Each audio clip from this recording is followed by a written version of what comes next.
কতটুকু আপনার নিজস্ব আর কতটুকু আপনি চেঞ্জ করিয়েছেন? আমি অলমোস্ট সবই চেঞ্জ করাই ফেলছি, শুধু মনটা আগের মতো আছে।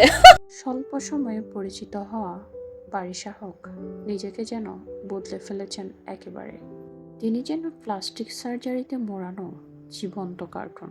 পা থেকে মাথার চুল, নাক, চোখ, মুখ, ঠোঁট সবকিছুতেই যেন প্লাস্টিক সার্জারির ছোঁয়া লক্ষণীয়। তাকে চিনতে অনেকেরই কষ্ট হওয়ার কথা, কারণ যে বারিশা হককে আমরা দেখে এসেছি সে বারিশা হকের সাথে বর্তমানের বারিশা হকের নেই কোনো মিল। মাঝে মাঝে ভাবি তিনি যে পরিমাণ নিজেকে বদলে ফেলেছেন, ওনার মেয়ে কি ওনাকে দেখে চিনতে পারেন? এই যেমন কয়েকদিন আগে তার মাকে দেখলো একরকম, তার কিছুদিন পরে অন্যরকম, তার কিছুদিন পরে আবার পুরোপুরি বদলে ফেলেছেন নিজেকে। তার মেয়ে কি আসলে তাকে চিনতে পারে? কনফিউজড হয়ে যায় না? প্রতিদিন নিজের মাকে ভিন্ন রূপে দেখতে দেখতে হয়তো মেয়েও অভ্যস্ত হয়ে গেছে। স্বল্প সময়ে ভাইরাল হওয়া বারিশা হক দিনের পর দিন নিজের লাইফস্টাইল, নিজের সব কিছুই যেন পাল্টে ফেলেছেন।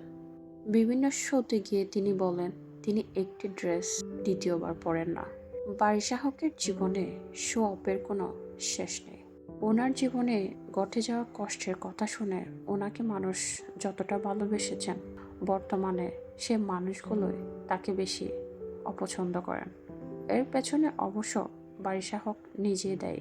নিজেকে বাংলাদেশের সবচেয়ে বড় সেলিব্রিটি মনে করা, বাংলাদেশের 1 নাম্বার ব্র্যান্ড প্রমোটার, মডেল থেকে শুরু করে এমন কোনো পরিচয় নেই সেটি নিজের বলে চালিয়ে দেওয়ার চেষ্টা করেন, যাকে বলে জোর করেই নিজেকে বড় প্রমাণ করা। তার এমন স্বভাব সুলভে অনেকেই বিরক্ত, অনেকেই তাকে বর্তমানে কার্টুন হিসেবে চিনেন।